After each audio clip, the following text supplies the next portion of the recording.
hablar, hacer. Estaremos esperando durante todo el día al Consejo de Ministros para ver si el Gobierno aprueba al final esa moratoria concursal con pros y contras para cualquiera de las decisiones que tome, para ponerla en marcha o para no. Vamos a analizar cuáles son las consecuencias, vamos a analizar cómo puede afectar. Pablo Jimeno Sánchez, fundador y director del think tank Líderes Económicos 2030. Pablo, buenos días. ¿Qué tal? Muy buenos días, encantado. Bueno, queremos analizar esta mañana qué consecuencias puede tener tanto que se aplique esa moratoria hasta el final del estado de alarma, allá por mayo, como que al final el Gobierno no haga la moratoria concursal. Parece que cualquiera de las dos decisiones puede salir trasquila al Gobierno. ¿Cómo lo veis? Bueno, pues mira, efectivamente nosotros lo que estamos valorando es, ya se han ido haciendo prórrogas, era el 31 de diciembre de 2020, nos vamos al 28 de febrero, ahora estamos en el 14 de marzo y parece que se va a volver a dilatar. ¿Qué quiere decir esto? Pues lo que quiere decir es que aquellas empresas enfermas, que deberían tener la obligación de decir estamos en concurso de acreedores, bueno, pues se les da una nueva moratoria, que es una patada para adelante. ¿Es bueno o es malo intentar estar camuflando empresas que están en una situación muy crítica? Bueno, el Gobierno lo que prevé es que con las ayudas que se van a insuflar en la economía sea suficiente medicina para que estos enfermos que están en la UCI, algunos puedan repuntar y hacerlo un poquito más escalonadamente. Sería un shock que generaría pánico que en un mismo día, todavía sin haber cuantificado las ayudas directas, sin tener claro si va a ser con quitas de los ICOs, si van a ser transferencias a pymes, no tienen claro cómo hacerlo, que se produzcan ciento y pico mil concursos de acreedores de una tacada. Esto produce lo que produce en la economía, el miedo, un efecto desbandada que sería muy perjudicial, con lo cual, bueno, pues lo van difuminando poco a poco, que nos vayamos mentalizando, pero no se trata de cuándo se presente esto, lo que se trata es de actuar. Hemos vivido hace 12 meses una crisis sanitaria que se ha actuado tarde, con incertidumbre. Estamos ahora en la crisis económica, empezándola. Esto ni ha empezado, no hemos visto ni la punta del iceberg de la crisis económica que nos viene y, y estamos en el momento probablemente más apasionante y más importante para nuestro país de los últimos 20 años, seguro. Pablo, ¿qué crees que es mejor de las dos medidas? Que apostáis porque haya una moratoria, ¿verdad? Bueno, nosotros lo que apostamos es difícil medir. El 14 de marzo lo que nos gustaría es que hoy, a fecha que estamos, que es a 4 o 5 días de esta fecha que se ha dado, se tuviese claro qué es lo que se va a hacer, que estuviésemos ya negociando todo el tejido empresarial, cómo salir de esta. Que te digan ahora mismo que se cambia un poco la fecha de decir, hola, estoy enfermo, pues bueno, lo que es sorprendente es que estemos ya a mediados de marzo, que hay empresas que no llegan, no basta con conseguir un aplazamiento de los ICO, no basta con que, que se hayan prorrogado los ERTES, lo que hay que hacer es actuar. ¿Cuál es el problema? Es entender que en la crisis sanitaria la solución era la vacuna, lo tiene todo el mundo claro, y este gobierno no tiene claro que de esta crisis económica solo hay una solución, solo una. No hay 50, ni 20, ni 10 palancas, hay una, que es generar empleo privado. Este país se irá al garete y nuestro futuro, el de todos los españoles a 10 años, será muy, muy negro si nos vamos a más de los 2 millones de parados que quedan por llegar a esos 4 que ya tenemos en los próximos meses si no se actúa. Afortunadamente, decía una compañera tuya, no es una crisis financiera. Este gobierno tiene la capacidad de convertir esta crisis en una crisis financiera. Claro que sí, lo puede hacer. A este ritmo que vamos, lo van a convertir en una crisis financiera. Y ya no es que vayan a temer los empresarios, las pymes, los autónomos. Es que podemos correr el riesgo de traspasar esto otra vez a la crisis financiera que tuvimos. ¿Por qué?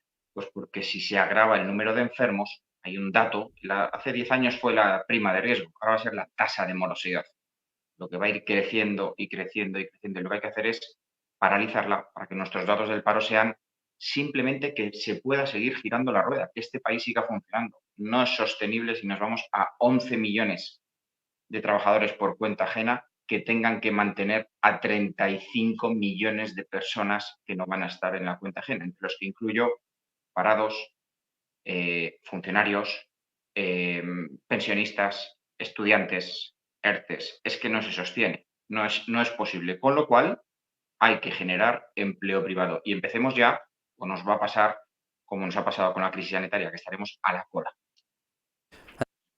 ¿Los ERES o los ERTES o ya no tienen sentido? Es decir, estaban pensados para un golpe muy rápido a la economía. El golpe parece que además de rápido es duradero. ¿Tienen sentido los ERTEs o hay que intentar buscar una alternativa ya que pueda generar ese empleo privado que estás comentando?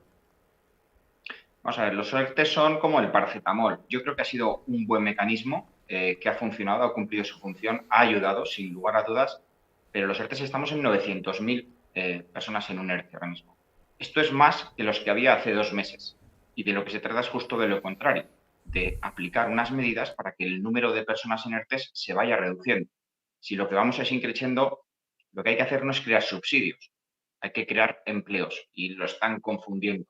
Con lo cual, bueno, pues los ponen en un ERTE, no cuentan el número de parados, decimos que hay 4 millones de parados, no se contabilizan los que están en un ERTE y para adelante. Pero entendamos a qué escenario nos vamos. ¿Los ERTEs han funcionado? Sí. ¿Hay que seguir manteniéndolo para aquellas empresas que están reactivándose? Sí. Pero lo que necesitamos es la vacuna. Y la vacuna, el problema que tienen de las desavenencias por las que hoy todavía no pueden dar las medidas, es que tenemos un director de orquesta que es un gobierno que está teniendo desavenencias con otra parte de su gobierno, de su principal aliado. Y es que es muy difícil pronunciar estas palabras porque genera urticaria en el cuerpo a un socio de gobierno como el que tienen decir que la única solución posible pasa por las empresas. A estas son las que hay que ayudar. Ellos han defendido toda la vida cualquier otro tipo de ayuda a cualquier otro organismo, a cualquier otra franja de edad, da igual, de fuera, de dentro, unas comunidades, otras, altos, bajitos, pero nunca las empresas. Y por primera vez en 30 años, las empresas son la única solución que tiene este país y la Unión Europea para salir adelante. ¿Y esto qué genera? Desavenencias, porque ver a un miembro del socio de gobierno decir que benditos, los aplausos que les han dado a los médicos y a los enfermeros, muy merecidos, personal sanitario, han sido los que han salvado esto, no hay que olvidar. Bueno, luego hay muchas personas más, ¿no? Pero estos han estado a la cabeza. ¿Cómo salimos de esta? Con los autónomos, con los empresarios y con los emprendedores. Economía y Semana Santa. ¿Sois partidarios de que se cierre como se está cerrando más o menos la economía a nivel nacional? Solo se puede viajar a Extremadura, a Baleares o a Canarias. Sin embargo, alguien que venga de fuera de París va a viajar a Madrid. Estamos viendo ahí en los bares y en esos reportajes que van saliendo de cómo llegan por 70, 80 euros en avión, se toman unas tapas o un vermú, como decía el presidente, y se vuelven. ¿Creéis que tiene sentido este posicionamiento de Semana Santa? ¿Hay que hacer, también dicen otros, un último esfuerzo de un mes, mes y medio para salir de esto? ¿O la economía ya no tiene suficiente empuje como para aguantar otro parón como el que vamos a vivir en Semana Santa? Bueno, la Semana Santa es una parte clave en nuestra economía. Te diría que después del verano y la Navidad, pues es el punto clave que ya esperar otra Semana Santa y perderla es muy importante. Mirad, pues es difícil de medir cómo va a afectar esto sanitariamente y más con el carajal de datos que nos dan cada día sobre lo que está ocurriendo sanitariamente con datos desordenados, mal medidos y demás. Lo que sí estamos muy a favor es del sentido común. Cuando tú notas sentido común, el estado de ánimo te sube, la empresa vale más y un país vale más. Por lo tanto, efectivamente, como muy bien estás contando, resulta curioso que las comunidades autónomas unas cierren, otras no, y que, sin embargo, los extranjeros puedan entrar al país. ¿Cuál es el problema de esto? El problema es que el gobierno está queriendo coger, y esto es parte de las desavenencias de la parte económica, aquellas decisiones que sí que les apetecen. Temas nacionales sí, pero el otro se lo pasan a las comunidades. Es imposible que cada comunidad autónoma decida con el mismo criterio, porque cada una es de un partido, con unos conocimientos, con una conjetura. Lo que hay que hacer es un único director. En momentos de tempestad, en un barco, hace falta un capitán, no 25 capitanes, que cada uno diga una cosa. Y esto es lo que nos está pasando. Con lo cual, a la pregunta que me haces, ¿creéis que hay que hacer un esfuerzo por la Semana Santa? Totalmente sí, y hay que encontrar ese punto objetivo entre la economía. Yo creo que está teniendo una posición sensata la Comunidad de Madrid.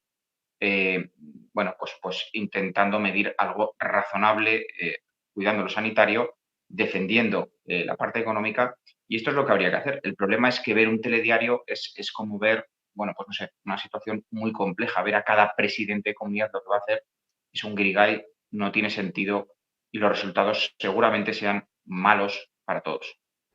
Muchísimas gracias, Pablo Jimeno Sánchez, fundador y director del Think Tank Líderes Económicos 2030. Buen día, Pablo, gracias por estar con nosotros y buen negocio. Un placer, economía, alegría. Gracias, Pablo. 8